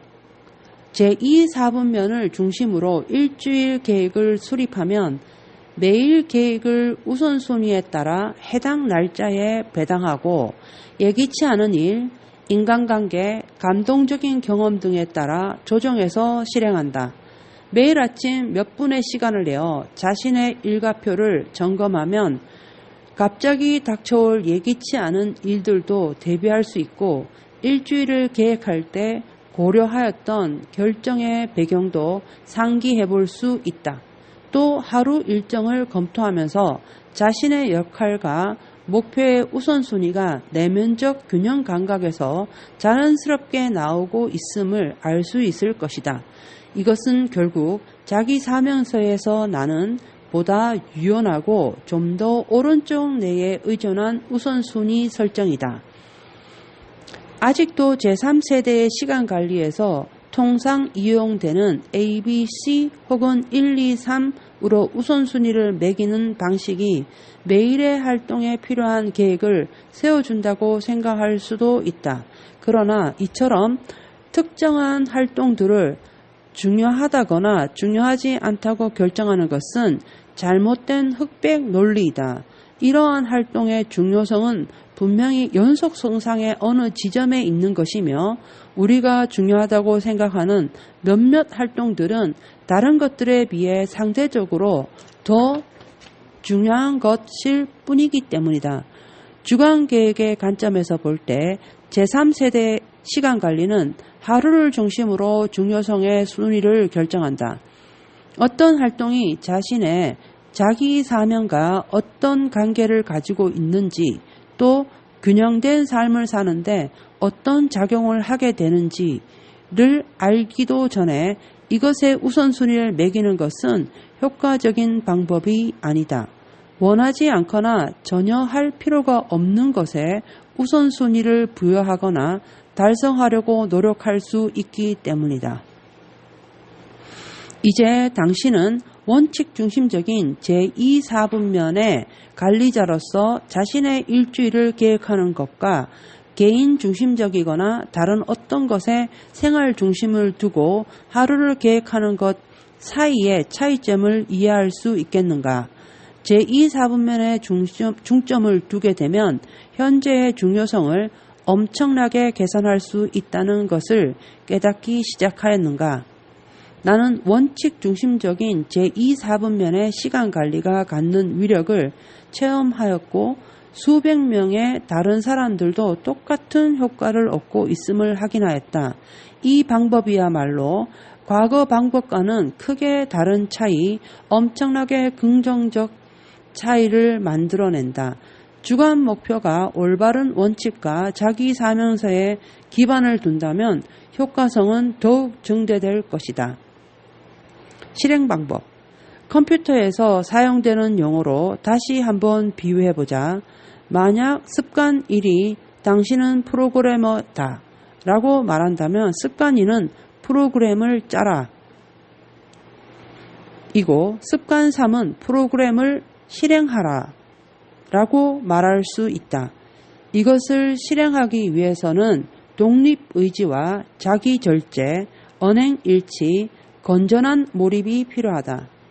말하자면 단기적인 목표나 스케줄, 순간적인 충동에 몰입하는 것이 아니라 삶과 목표, 스케줄의 존재 의미와 배경을 부여하는 올바른 원칙과 소중하고 가치 있는 것에 몰입하는 것이다. 한 주일을 보내면서 언행일치의 실천이 힘들 때가 가끔씩 있을 것이다. 즉 다른 사람들처럼 제3, 4분면에 긴급하지만 중요하지 않은 일을 우선적으로 처리하고 싶거나 쾌락추구적인 제4, 4분면으로 도피하고 싶은 유혹은 우리가 계획한 제2, 4분면의 중요한 활동을 위협할 수도 있다. 그러나 자신에게 있는 원칙 중심, 자아의식, 양심은 독립의지를 사용할 수 있게 하고 진정으로 중요한 것에 대한 언행일치를 지킬 수 있게 하는 높은 수준의 내면적 안정, 지침, 지혜를 제공해준다. 그러나 우리는 전지전능하지 않기 때문에 중요한 것을 미리 알 수 없다.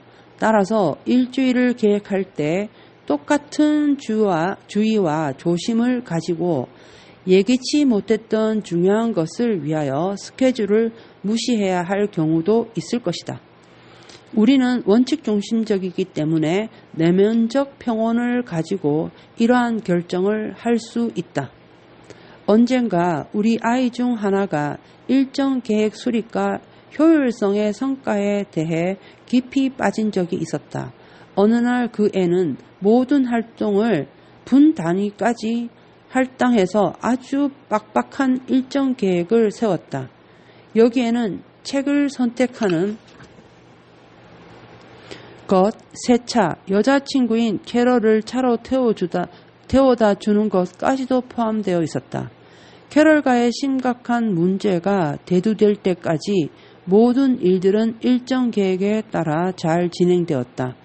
그들은 오랜 기간 동안 사귀어 왔지만 아들은 어느 날 계속해서 사귀는 것이 별 의미가 없다는 결론에 이르렀다. 그래서 아들은 자신의 효율적인 일정 계획에 따라 그녀에게 10에서 15분 정도 전화를 하기로 계획하였다. 그러나 이제 그만 사귀자는 얘기는 그녀에게 큰 상처를 주는 것이어서 1시간 반 이상을 통화했으나 대화는 더욱 심각해지고 있었다.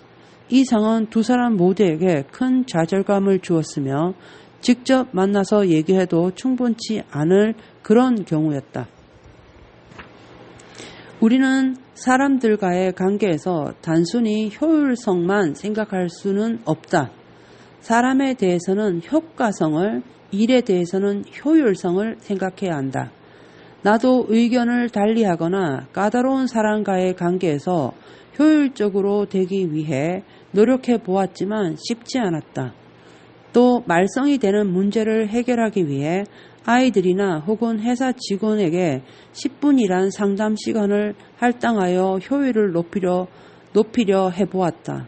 그러나 효율적이 된다는 것은 단지 새로운 문제만 야기할 뿐 근원적 문제는 해결하지 못한다는 결론을 얻었다.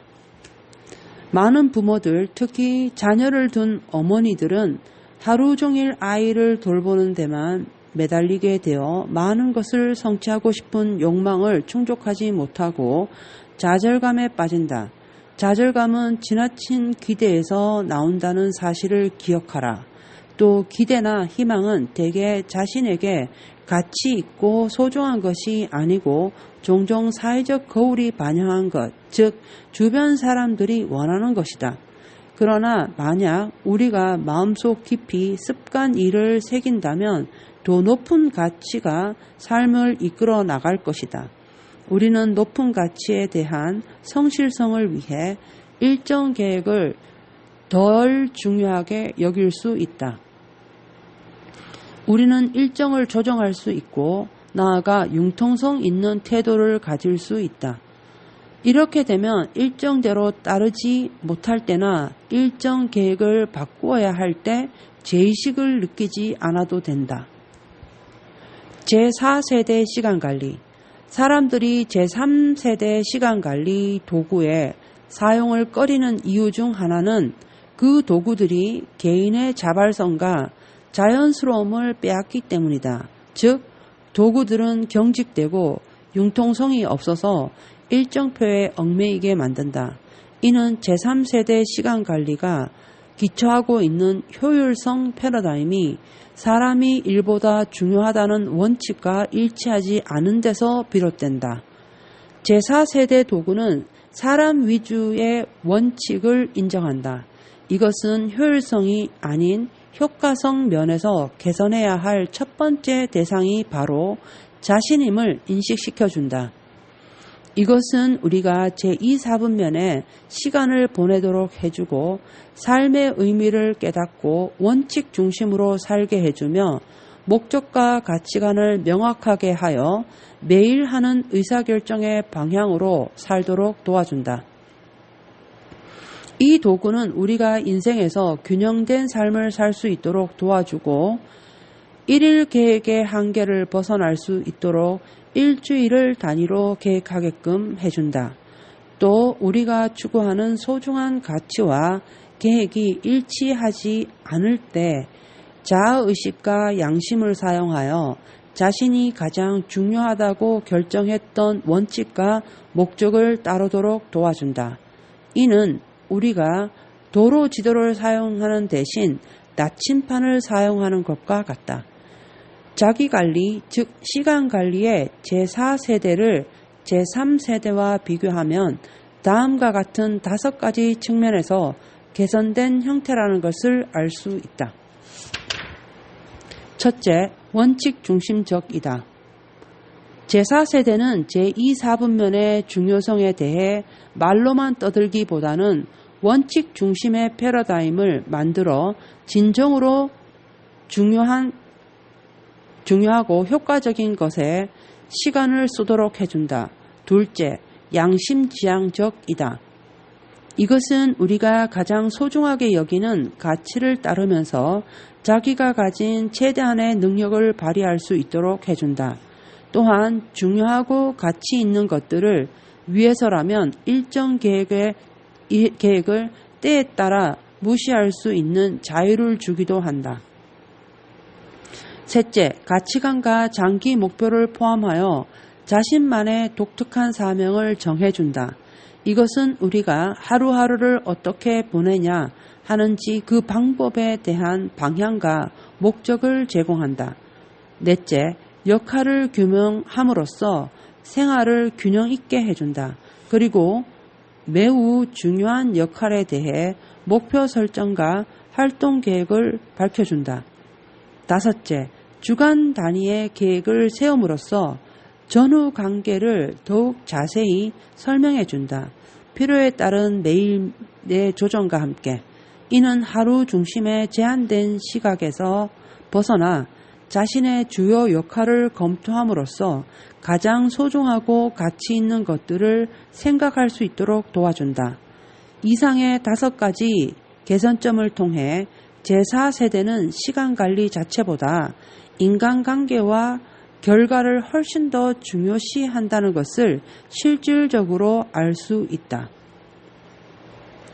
위임, 생산 능력 활동의 증대. 우리는 위임을 통해 원하는 것을 더욱 많이 성취할 수 있다. 여기에는 시간에 대한 위임과 사람에 대한 위임이 있다. 만약 시간을 위임한다면 효율성을 꾀하게 되고 다른 사람에게 어떤 일을 위임한다면 효과성을 기대할 수 있다.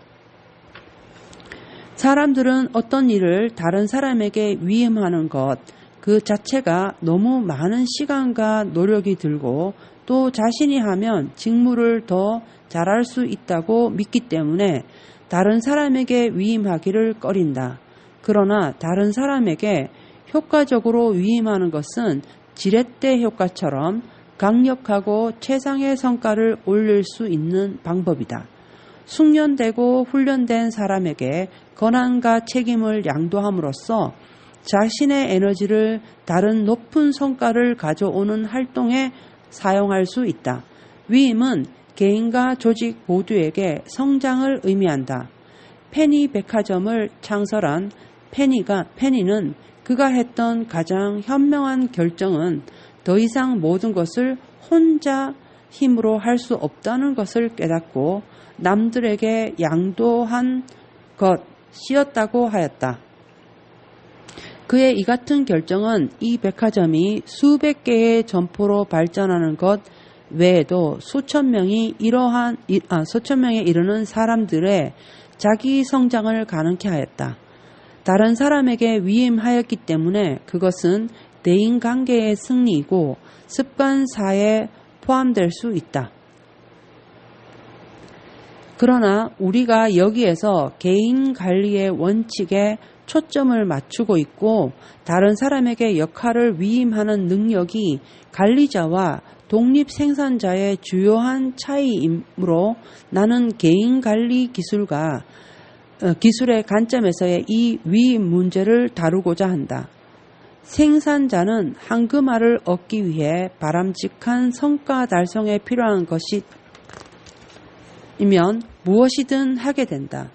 접시를 닦는 부모, 설계도면을 손수 그리는 건축가, 타이핑하는 비서 등이 모두 생산자이다.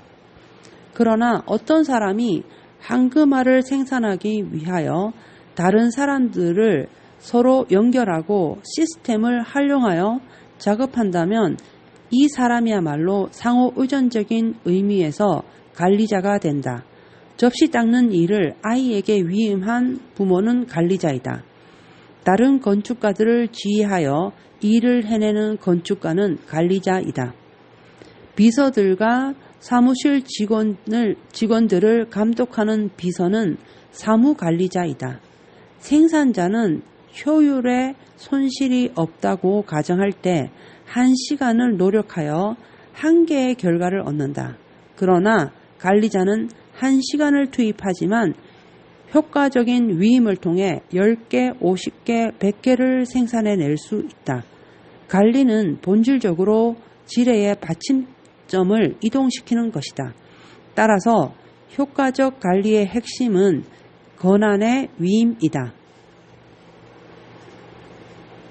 지시적 위임. 위임에는 기본적으로 두 가지 형태가 있다.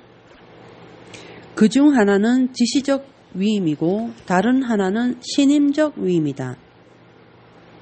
지시적 위임은 이것에 노력을 집중하라, 저것을 해결하라, 이것을 하라, 저것을 하라, 끝나면 말하라 등과 같이 심부름꾼 역할을 하는 역할을 위임하는 것이다.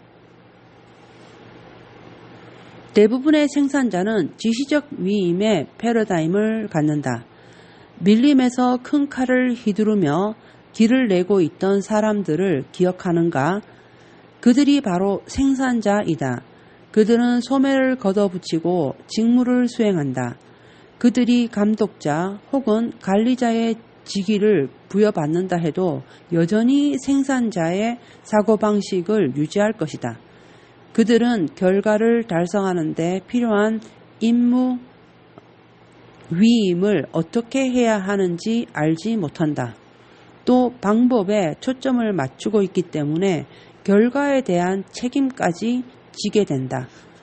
나는 우리 가족이 수상 스키를 타러 갔을 때 지시적 위임을 한 경험이 있다.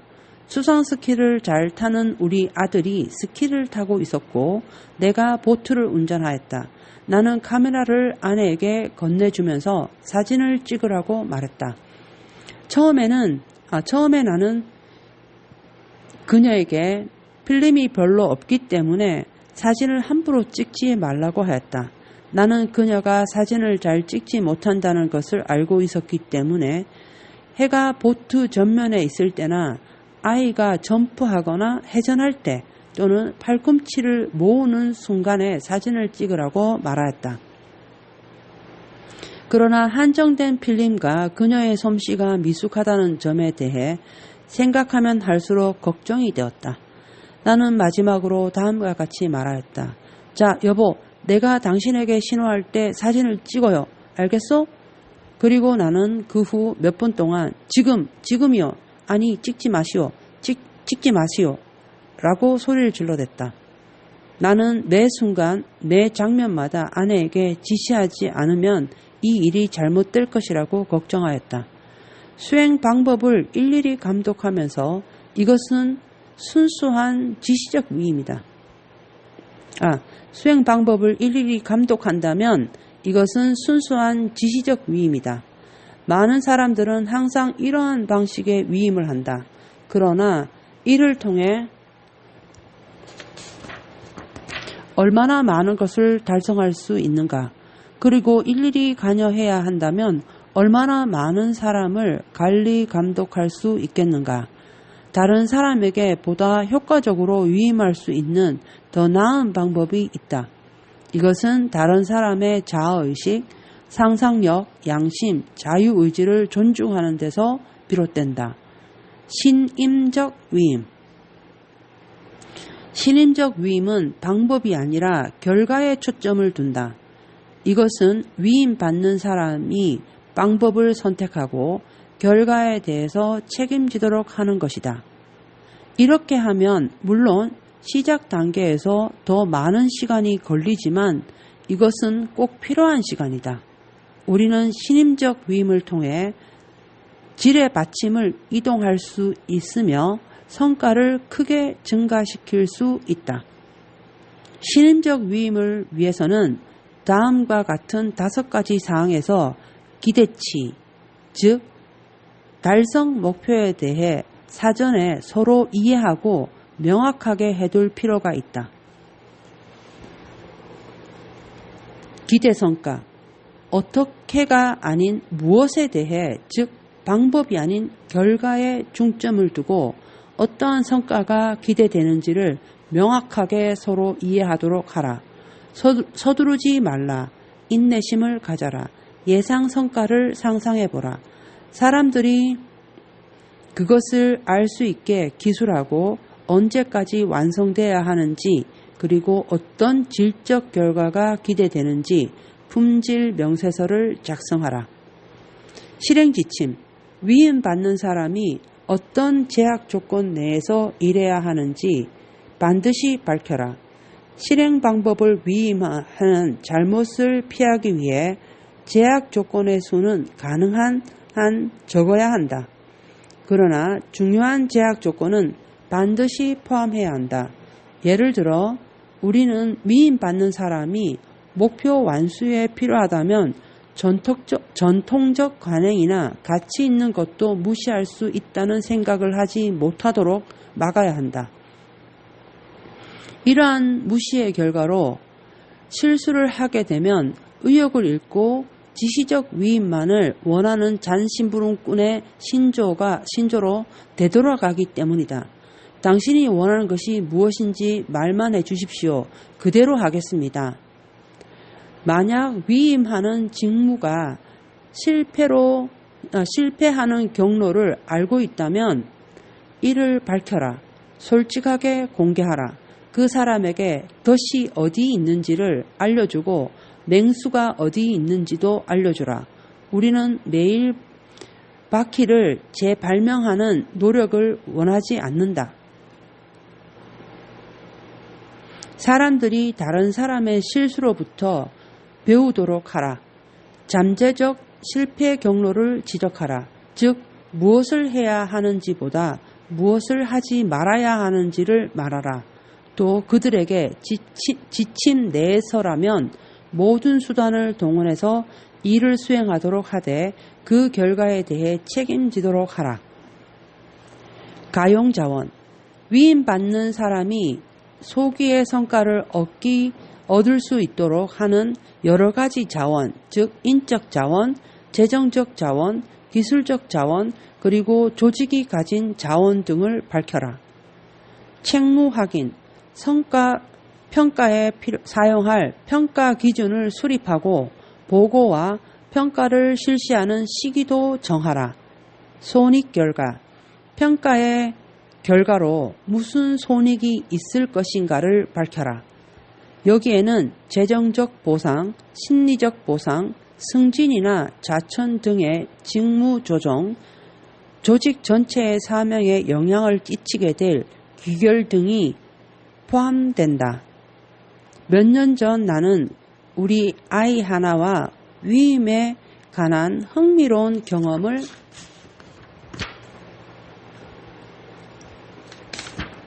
하였다. 우리는 가족회의를 하는 중이었고 여러 계획이 가족에 가치 있는 것들과 일치하는가를 확인하기 위해 벽에 가족 사명서를 붙여두었다. 커다란 칠판을 꺼내놓고 우리가 원하는 목표들을 적어 내려갔다. 목표 달성을 위해 필요한 업무들도 기록하였다. 그 다음에 이 업무를 수행할 자원자를 모집하였다. 누가 주택 월부금을 내겠니? 내가 물었다. 나는 나 혼자 손을 들고 있음을 알았다. 누가 보험료를 지불할까? 식품 비용은, 자동차 비용은, 손드는 것은 나 혼자 독차지하는 것처럼 보였다. 누가 갓난 아이에게 먹을 것과 우유를 줄까? 여기에는 좀 더 많은 지원자가 있었지만 이 일에 적절한 자격을 가진 사람은 아내뿐이었다. 목록을 업무별로 써내려감에 따라 나와 아내가 일주일에 60시간 이상 일해야 한다는 사실을 발견하였다. 우리는 이러한 패러다임에 입각하여 모두가 집안일에 참여해야 함을 알게 되었다. 7살 난 아이는 정원 돌보는 일을 하겠다고 자원하였다. 아이에게 훈련을 시키기로 한 나는 잘 정돈된 정원이 어떤 것인가를 마음에 심어주기 위해 그를 이웃집으로 데려갔다. 잘 보아라. 정원이 푸른 잔디로 잘 정돈되어 있는 게 보이지? 우리의 목표가 저런 정원이야. 깨끗하고 푸른 잔디. 자, 이제 우리 정원을 내 잔디를 보자. 마구 섞여 있는 색깔들이 보이지? 저건 푸른색이 아니야. 우리가 원하는 건 깨끗하고 푸른 잔디야. 이제 내가 정원을 어떻게 그렇게 만들지 알아서 해라. 내 맘대로 그것을 할 수 있다. 단 페인트로 색칠하는 것만 빼놓고. 그러나 만일 나라면 어떻게 할지 내게 말해줄게 라고 말했다. 아빠는 어떻게 할 건데요? 나는 우선 스프링쿨러를 틀어 물을 줄 생각이다. 그러나 너는 물통이나 호스를 써도 될 거야. 그것은 내 마음대로 해도 좋다. 우리가 관심 있는 것은 정원 잔디를 푸르게 하는 거니까. 알겠니? 알았어요. 자, 이제 깨끗함에 대해 이야기하자꾸나. 깨끗함은 휴지, 노끈, 막대기 같은 주변을 어지럽게 하는 쓰레기가 없는 것을 말한다. 내가 무엇을 해야 할지 말해줄게. 자, 지금부터 우리 둘이서 이 정원의 반을 깨끗이 청소하고 그 차이를 살펴보자. 그래서 우리는 2개의 종이 봉투를 가지고 정원 한쪽을 치웠다. 자, 우선 정원의 이쪽 편을 보아라. 그리고 저쪽 편도 보아라. 차이를 알 수 있겠니? 이것을 깨끗함이라 부른단다. 잠깐, 풀 속에 종이들이 보여요. 라고 아이가 소리쳤다. 그래? 거기에 신문지가 있는 걸 못 봤구나. 너는 눈이 참 좋구나. 자, 이제 내가 이 일을 해야 할지 안 해야 할지를 결정하기 전에 좀 더 이야기를 해줘야겠구나. 일단 내가 일을 맡게 되면 아빠는 더 이상 이 일을 하지 않을 거야. 그것은 너의 일이니까. 이것을 신임적 위임이라 부르는데 믿으면서 일을 맡기는 것을 말하지. 나는 내가 이 일을 해낼 것으로 믿는다. 자, 이제 누가 너의 상관이 되는 거지? 아빠죠? 아니, 내가 아니야. 내가 상관이야. 이제부터 내가 스스로 감독한다. 너는 엄마 아빠가 잔소리하면 좋으니? 싫어요. 우리도 그렇게 하는 건 싫단다. 그렇게 하면 서로 기분 상하게 되지. 그렇지 않니? 그래서 너 자신을 스스로 감독하는 거야. 자, 누가 너를 도와줄 조력자라고 생각하니? 누구죠? 아빠야. 내가 나를 마음대로 부릴 수 있단다. 제가 아빠를 부릴 수 있어요? 그래. 그러나 내가 너를 도울 수 있는 시간은 한정되어 있단다. 때로는 아빠가 멀리 여행을 하잖니? 하지만 내가 집에 있을 때는 무슨 도움이 필요한지 이야기해라. 나는 내가 지시하는 대로 일을 할 테니까. 잘 알겠어요. 그런데 누가 너를 평가하지? 누구죠? 내가 스스로 판단하지. 제가요? 맞았어. 일주일에 2번씩 우리 둘이 이 정원의 잔디 위를 걸을 거야. 그때 일의 진행 상태를 내게 설명해 주렴. 그때 평가 기준은 무엇일까? 깨끗하고 푸른 잔디. 맞았어. 나는 아이가 일을 할 준비가 되었다고 생각할 때까지 2주일 동안 깨끗하고 푸른 이라는 2 단어를 교육했다. 드디어 그날이 왔다. 자, 이제 결정했니? 네. 할 일은 무엇이지? 깨끗하고 푸른 잔디. 잔디 색깔은 어떤 것이지? 아이는 이제 조금씩 좋아지기 시작한 우리 집 정원의 잔디를 보았다. 그리고 나서 옆집을 가리켰다. 저 집의 잔디 색깔이에요. 깨끗함이란 무엇이지? 쓰레기가 없는 것. 누가 상관이지? 저요. 누가 너를 도와줄 조력자이지? 아빠요. 아빠가 시간 날 때. 누가 평가하지? 저요. 일주일에 2번씩 함께 걸으면서 제가 아빠에게 일의 진행 상태를 설명해 줄 거예요. 그때 우리는 무엇을 살펴보지? 깨끗하고 푸른 잔디. 그 당시 나는 용돈에 대해서 언급하지 않았다. 그러나 그러한 임무에 용돈을 기꺼이 지급할 수도 있었다. 나는 아이가 2주일 훈련과 2 단어의 교육으로 준비되었다고 생각하였다. 그날은 토요일이었다. 아이는 아무 일도 하지 않았다. 일요일에도 월요일에도 아무것도 하지 않았다. 나는 화요일에 직장으로 나갈 때 누렇게 시들고 지저분한 잔디밭을 보았다. 뜨거운 7월의 햇살이 그 위에 쏟아지고 있었다. 나는 우리 아이는 분명히 오늘 잔디밭 일을 할 것이다 라고 생각했다. 나는 토요일은 임무를 받은 당일이기 때문에 안 했고 일요일은 여러 가지 다른 일들이 있었기 때문이라고 나름대로 합리화했다. 그러나 월요일의 경우는 이해할 수 없었다. 그리고 오늘은 화요일이다. 분명히 오늘은 잔디밭 일을 할 것이다. 여름 방학 중이었는데 무슨 다른 할 일이 있겠는가. 나는 하루 종일 집에 정원 일을 궁금해하며 기가 시간을 고대하였다. 드디어 내가 차를 몰고 집 모퉁이를 돌아올 때 아침에 집을 떠날 때와 똑같은 광경과 마주쳤다.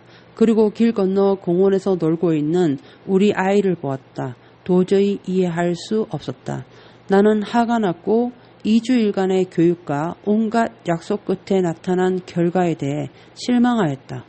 우리가 잔디밭에 투자한 많은 노력과 자존심 또 돈을 들인 것이 헛되이 되어버리고 있었다.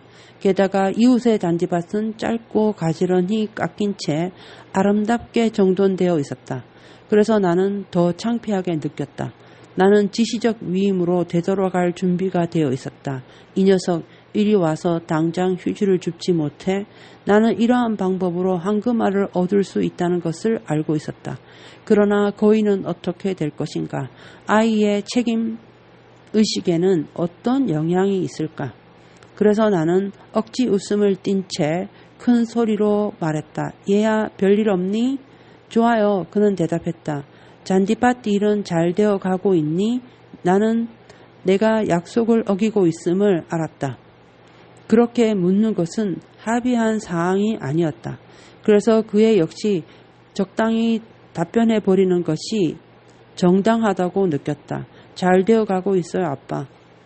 나는 저녁 식사가 끝날 때까지 꾹 참고 기다렸다. 그리고 나서 말했다. 얘야, 우리가 서로 약속한 대로 해보자꾸나. 함께 정원에 나가서 내가 맡은 임무가 어떻게 진행되고 있는지 나에게 보여주렴. 문을 나설 때 아이의 턱은 떨리고 있었다. 눈에는 눈물이 고여 있었으며 잔디밭 중간쯤에 도착하자 울먹이며 말했다. 너무 어려워요, 아빠. 무엇이 어려운 일인가? 나는 속으로 생각하였다. 너는 아직 일을 시작도 안 했다. 나는 무엇이 어려운지 곧 알았다. 자기관리, 즉 자기 의지력을 감독하는 일이었다. 내가 도와줄 수 있는 일이 있니? 하고 물었다. 아빠가 도와주시겠어요? 아이는 훌쩍이며 물었다. 우리가 서로 합의한 게 뭐였지? 아빠가 시간이 있으면 도와주겠다고 했어요. 나는 지금 시간이 있단다. 그러자 아이는 집으로 뛰어 들어가서는 쓰레기 수거용 자루를 2개 들고 왔다. 아이는 하나를 내게 주며 말했다. 저것을 주워주세요. 그는 토요일 밤에 먹은 바베큐 음식에서 나는 쓰레기 더미를 가리켰다. 저게 골칫거리예요. 나는 그것을 주었다. 그리고 아이가 시키는 대로 행동했다. 이제 그 합의사항이 아이의 마음속에 심어진 것이다. 드디어 정원은 아이의 것이 되었고 그 애의 임무가 되었다. 그 후 우리 아이는 여름 동안 단지 2-3번만 도움을 요청하였다. 아이는 정원을 잘 돌보았다. 또 내가 정원을 관리했을 때보다 더 푸르고 깨끗하게 잔디밭을 가꾸었다. 심지어 그 애는 누이나 형제들이 잔디밭에 껌종이 같은 것을 버릴 때마다 호되게 꾸짖었다. 신뢰는 인간에게 동기를 유발하는 최고의 형태이다. 신뢰는 사람들에게 최선의 결과를 이끌어낸다. 그러나 그렇게 되는 데는 시간과 인내가 필요하며 당사자의 능력이 신뢰할 수준에 다다를 때까지 그를 훈련하고 성장시킬 필요가 있다. 나는 신임적 위임이 올바로 이루어진다면 양 당사자에게 이익을 줄 것이며 또한 보다 적은 시간에 더 많은 것을 이룰 수 있다고 확신한다.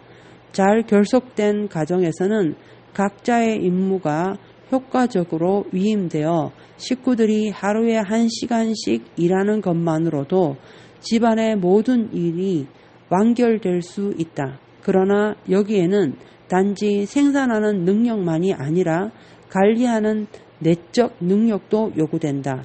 중요한 것은 효율성이 아니라 효과성이다. 우리는 분명히 아이들보다 방을 더 잘 치울 수 있다. 그러나 아이들이 손수 일을 하도록 도와주는 편이 훨씬 더 바람직하다. 여기에는 시간이 필요하다. 따라서 훈련과 개발에 힘을 쏟아야 한다. 이렇게 하는 데에는 시간이 걸리겠지만 장래를 생각해 볼 때 얼마나 가치 있는 일인가. 장기적으로 보았을 때 그렇게 하는 것이 더 많은 일을 덜어준다. 이러한 접근 방법은 완전히 새로운 패러다임에 입각한 위임이다. 실제로 이것은 인간관계의 본질을 변화시켜준다. 위임을 받은 사람은 스스로가 책임자가 되어 소기의 성과에 대한 마음속의 서약을 포함하여 양심에 따라 행동한다. 이 접근 방법은 올바른 원칙에 일치되는 최선의 방법으로 소기의 성과를 달성할 수 있도록 창의적 에너지를 분출시켜 준다. 신임적 위임에 관한 원칙들은 사람과 상황을 고려하여 적용해야 한다. 아직 미숙한 사람에게는 적은 수의 희망 결과를 제시하고 더 자세한 지침을 주고 보다 많은 가용 자원을 알려주어야 한다. 또 보다 빈번히 책무 확인에 대해 면담하고 즉각적인 손익 결과를 적용하는 것이 바람직하다. 성숙한 사람일 경우 도전적인 초기의 성과를 제시하면서도 지침은 간략하게 하며 성과 확인은 최소한으로 하고 판단하기는 어렵지만 식별 가능한 여러 가지 기준을 제공해 준다. 효과적 위임은 효과적 관리의 최고 지표이다. 이것은 개인의 성장과 조직 성장의 기본이 된다. 제2사분면의 패러다임. 위임을 통한 자기 혹은 타인에 대한 효과적 관리의 핵심은 어떤 기법이나 도구 혹은 외적 요소에 있지 않다. 이것은 긴급성보다 중요성이란 렌즈를 통해 볼 수 있도록 하는 제2사분면의 패러다임에 내재되어 있는 것이다. 나는 여러분이 회사의 사무실 근무에서 이러한 패러다임을 갖는 것이 효과성에 얼마나 강력한 영향을 주는지 이해할 수 있도록 부록에 제2사분면의 사무실 일정 계획이라는 사례를 제시하였다. 우리가 제2사분면의 패러다임을 개발하기 위하여 노력하면 자신의 삶에 가장 소중한 것 위주로 매주의 활동을 계획, 실행하는 능력을 증대시키고 언행일치를 더욱 철저히 하게 한다. 이렇게 되면 삶을 효과적으로 관리하는데 다른 사람이나 사물에 의존하지 않을 것이다. 흥미롭게도 7가지 습관은 모두 제2사분면에 있는 것들이다. 우리가 근본적으로 중요한 습관을 규칙적으로 실행한다면 인생에 커다란 긍정적 영향을 미치게 될 것이다. 습관 3의 적용을 위한 제안. 1. 당신의 생활에서 제2사분면의 활동이 무시되었던 사례를 기억해보라. 만일 무시되지 않고 수행되었다면 개인적인 생활이나 현재 직업에 미칠 수 있었던 중요한 영향을 기록하라. 그리고 그것을 보충하기 위해 노력하라. 2. 시간관리 매트릭스를 그리고 당신의 시간 중 몇 %가 각 4분면에 속하는지를 추정하라. 그 다음에 15분 간격으로 3일 동안 내 활동 일지를 만들어 각 4분면의 시간을 정확하게 기록하여 계산해보라. 당신의 수출형치는 얼마나 정확한가? 변화할 필요가 있는 부분은 어디인가? 3. 당신이 위임할 수 있는 업무 목록들과 이러한 업무를 책임질 수 있는 사람의 명단을 작성하라. 위임과 훈련의 과정을 시작하기 위해 필요한 것이 무엇인지 결정하라. 4. 다음 주를 계획하라. 일주일 동안 해야 할 역할과 목표를 기록하고 목표를 구체적인 행동 계획으로 전환하라. 일주일의 끝에 이 계획이 자신의 가치와 목적을 일상생활에 잘 반영하고 있는지, 또 가치와 목적을 실천하는데 성실하였는지 평가하라. 5. 일주일 단위의 계획표를 사용하기로 결심하고 이것을 만들기 위해 일정한 시간을 설정하라. 6. 당신의 현재 시간관리 도구를 제4세대 도구로 바꾸든지 제4세대 시간관리 도구를 새로 마련하라. 7. 제2사분면 패러다임의 영향을 이해하기 위하여 제2사분면의 사무실 일정 계획, 부록 2를 직접 실천해